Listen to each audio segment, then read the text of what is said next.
buenos días. Miércoles 8 de enero.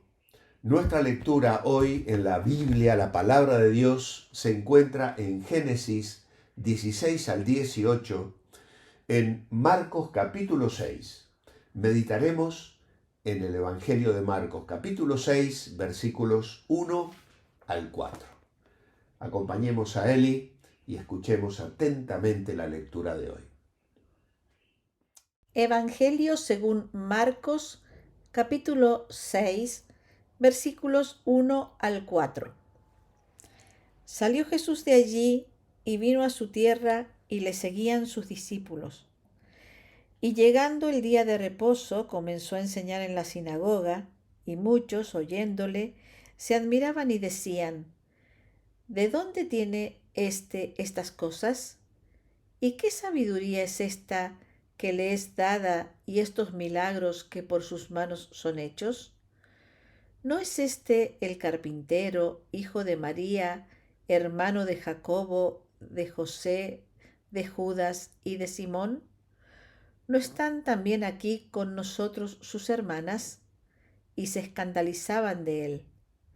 Mas Jesús les decía: No hay profeta sin honra, sino en su propia tierra, y entre sus parientes y en su casa. Muchas gracias, Eli. Jesús, el carpintero de Nazaret. La palabra de Dios nos revela cuál era la profesión humana de Jesús. Dios escogió el oficio de carpintero para su Hijo mientras estuviera aquí en la tierra, con el fin de enseñarnos muchas lecciones espirituales. Un carpintero es alguien cuyo oficio consiste en reparar, montar y construir piezas de madera. Jesucristo, el carpintero de Nazaret, tiene muchas maderas en este mundo que debe reparar, armar y montar, con las cuales construir. Pero yo quiero hoy compartir una idea principal para esta meditación, porque tiene que ver con el contexto de nuestra lectura. El rechazo de Jesús en su tierra natal. A pesar de sus milagros y enseñanzas, los habitantes de Nazaret no reconocen a Jesús como el Mesías, sino que lo ven simplemente como un carpintero local, lo cual revela la dificultad de reconocer lo divino en lo cotidiano y la importancia de la fe. Primeramente quiero destacar la obra del carpintero. Cada uno de nosotros era como una madera en bruto que vivía en el bosque de este mundo. Al oír la palabra de Dios, que es la espada del Espíritu, caímos a los pies de Cristo mediante el arrepentimiento de nuestros pecados. Colosenses 2:13 dice que obtuvimos el perdón de los pecados cuando el acta de los decretos, que era contraria, fue clavada en la cruz. Y Hebreos capítulo 4, verso 12, nos habla de una palabra que penetra lo más profundo de nuestro ser y saca a relucir todo aquello que es desagradable a Dios, pero Él lo transforma. Cuando nos trajeron a la casa de Dios, vinimos en un estado bruto en que se nos había encontrado. Pero el divino escultor y carpintero de Nazaret utilizó hábilmente herramientas adecuadas y afiladas para arrancar la corteza y los defectos tortuosos de nuestra vida y nos alisó de una manera hermosa. Por este motivo pasamos a ser llamados árboles de justicia, plantío de Jehová para gloria suya, dice Isaías capítulo 61, verso 3. El apóstol Pablo en Efesios 2 dirá que antes vivíamos sin Cristo, sin Dios y sin esperanza en el mundo, ajenos a los pactos de la promesa.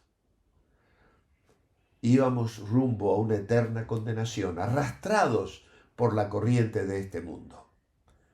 Pero Jesús nos encontró y nos cambió. Le sucedió así a Simón Pedro. Jesús le moldeó. Tú eres Simón, hijo de Jonás. Serás llamado Cefas, que quiere decir Pedro. Pedro recibió un nombre nuevo para acompañar el carácter nuevo que Cristo le dio. También Jesús moldeó el carácter de Saulo, que era una fiera salvaje. Lo reclutó para su obra y lo transformó en Pablo, que significa pequeño, para luego convertirlo en un gigante de la fe cristiana. Él tiene que hablar de sí mismo en Efesios 3, reconociendo la bendición que Dios le había dado y el ministerio que había puesto en sus manos. Aún hoy en día el divino carpintero de Nazaret transforma el carácter de miles de millones de personas en todo el mundo. Ahora bien, quisiera que meditemos brevemente en aquello de reconocer lo divino en lo cotidiano y la importancia de la fe que hemos señalado en la idea principal. Porque Jesús era conocido. Allí en Nazaret, conocido en lo cotidiano. Los habitantes de Nazaret conocían a Jesús desde niño, lo veían como un vecino más, un carpintero, y esa familiaridad cotidiana les impedía reconocer la dimensión divina de su persona. Pero además era conocido por sus obras. A pesar de conocer su origen humilde, la gente se maravillaba ante sus enseñanzas y milagros. Sin embargo, esta maravilla no se tradujo en fe, sino en incredulidad. Él era conocido por su nombre.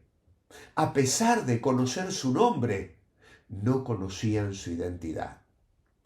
Este pasaje nos invita a reflexionar sobre la importancia de ir más allá de los nombres y las apariencias para descubrir la verdadera esencia de las personas, pero también de Dios. En segundo lugar, no solo era conocido, era un carpintero y Mesías. La aparente contradicción entre ser carpintero y ser el Mesías revela la dificultad de comprender la encarnación de Dios. Jesús, al hacerse hombre, adoptó una vida cotidiana, mostrando que lo divino puede manifestarse en lo más sencillo. Así lo entendieron los magos de Oriente, que hemos recordado ayer. Llegaron a Belén buscando, o a Nazaret buscando al niño, y le adoraron, reconociendo en él al Mesías, al Rey de Reyes y Señor de Señores. Carpintero y Mesías. Pero también carpintero y maestro. Jesús como carpintero trabajaba con sus manos, dando forma a la materia. Como maestro daba forma a los corazones y las mentes de sus oyentes. Ambas actividades revelaban su creatividad y su capacidad para transformar. Aún hoy lo sigue haciendo. ¿Quién no experimenta una transformación luego de escuchar o leer el Sermón del Monte? Pero también vemos un carpintero y un sanador. La imagen de Jesús como carpintero puede recordarnos que Él es el que repara lo que está roto, el que sana nuestras heridas más profundas. Pero en tercer y último lugar, no solo era conocido, no solo era el carpintero, ahora tenemos que usar otra palabra que empieza con C, y es creer. Creer lo que se ve. Los habitantes de Nazaret se aferraban a lo que podían ver y tocar. Un carpintero, un hombre como ellos, sin embargo, la fe va más allá de la evidencia empírica, requiere un acto de confianza y abandono. Creer lo que se ve, creer lo que se escucha. Jesús enseñaba con autoridad y poder, pero muchos no estaban dispuestos a escuchar su mensaje. Creer implica abrir el corazón a nuevas perspectivas y a una verdad que va más allá de nuestra comprensión. Finalmente, creer en lo imposible. Los milagros de Jesús desafiaban las leyes de la naturaleza y las expectativas de la gente. Creer en Él implica aceptar lo imposible, confiar en que Dios puede hacer cosas que superan nuestra imaginación. Jesucristo, el carpintero de Nazaret, es el gran moldeador del carácter humano y el transformador de todas las personas. Ya lo había anunciado el profeta en los cánticos del siervo del Señor. La caña cascada no quebrará, y el pábilo que humea no apagará hasta que saque a victoria el juicio, y en su nombre esperarán los gentiles. Amado Padre, en esta mañana queremos darte gracias por Jesús de Nazaret, el carpintero.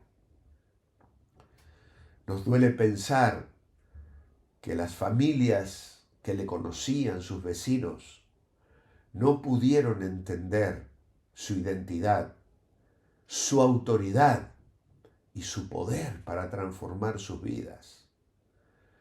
Qué privilegios se perdieron, qué oportunidad despreciada. Pero Señor, hoy sigue pasando lo mismo. ¿Cuántas personas siguen sin entender que aquel carpintero era Dios hecho hombre, que moriría en la cruz y resucitaría para hoy transformar la vida de miles y miles y miles de personas que ponen su confianza en Él para que sus vidas sean reconstruidas? Yo te ruego, Señor, que aquellos que me están escuchando en esta hora puedan aceptar a Cristo como su Salvador personal, encontrando el perdón de sus pecados, la sanidad de sus heridas, la restauración de sus vidas, de sus matrimonios, de sus hogares, y que tu nombre resplandezca en ellos para gloria tuya. Te lo pido hoy con todo mi corazón, en el nombre de Jesús. Amén. Manteneos bendecibles. Hasta mañana.